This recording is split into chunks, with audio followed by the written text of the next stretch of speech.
All right, welcome Congressman Kennedy to our Rhode Island Future interview. Just a couple quick questions. What are you most excited about for this convention? Well, obviously tonight I'm very excited personally for the unveiling of a big tribute to my father, and I have a lot of my family members are coming out to be there for that, and that is obviously a very, I haven't seen the video, but I understand it's going to be very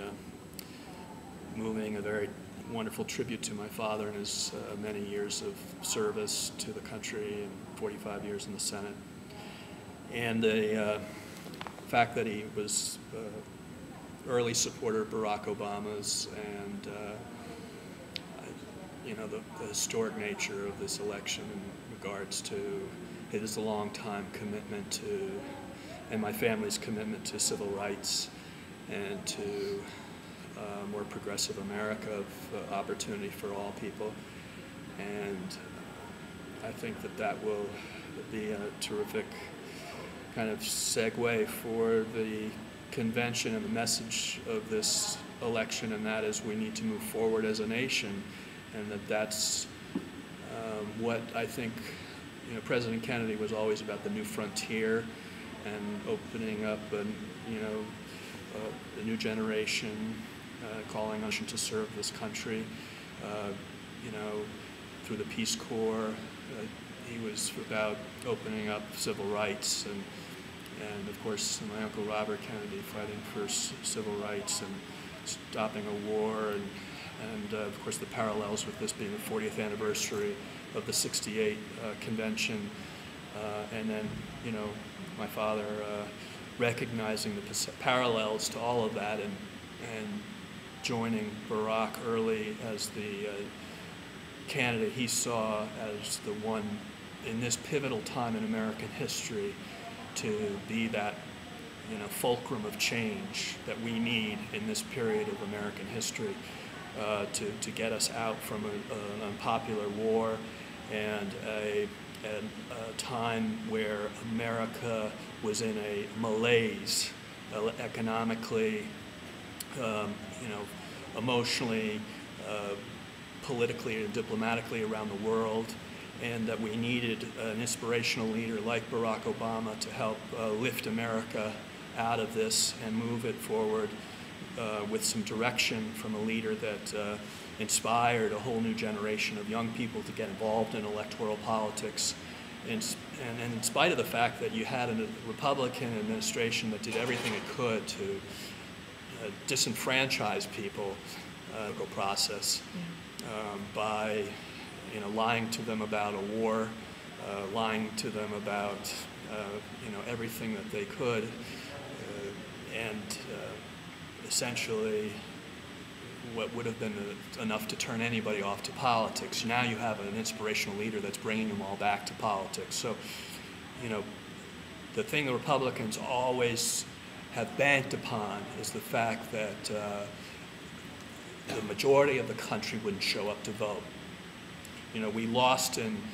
'68, '72, and other elections because we've had a steady decline in turnout since the '60s in turnout, voter turnout. The key in this election has been that Barack has turned that, you know, direction around and has turned out a greater percentage of votes to the pundits' expectations than were ever anticipated. And in doing so, he has taken on the greatest barrier to Democrats being elected that there is, and that is cynicism. You know, frankly, that is what I think has been the biggest barrier to Democratic majority, because if you look at the general public, middle class supports the Democratic agenda. Newt Gingrich and the majority of Newt Gingrich and so forth, Bush, they never were representing majority opinion, but they were elected because only a minority of really, you know, motivated people were the ones that went out and voted, and the majority of the public didn't vote. So if Barack can motivate, you know, really motivated public, to majority public, to get out and vote, that are feeling disenfranchised and felt that their voices weren't heard during all these years of Republican rule, then this is going to mean good things for the Democratic Party and a good future for our country. And I think that's the consistent message of you know, what my father and, you know, his legacy of you know, hearkening back to his brothers really represents. So that's what I'm hopeful that,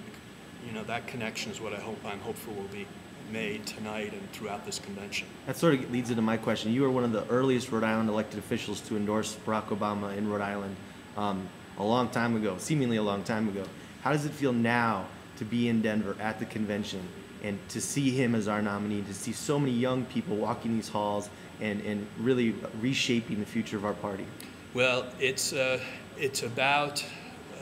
the future of our country. Everything that's decisions that are going on now are going to impact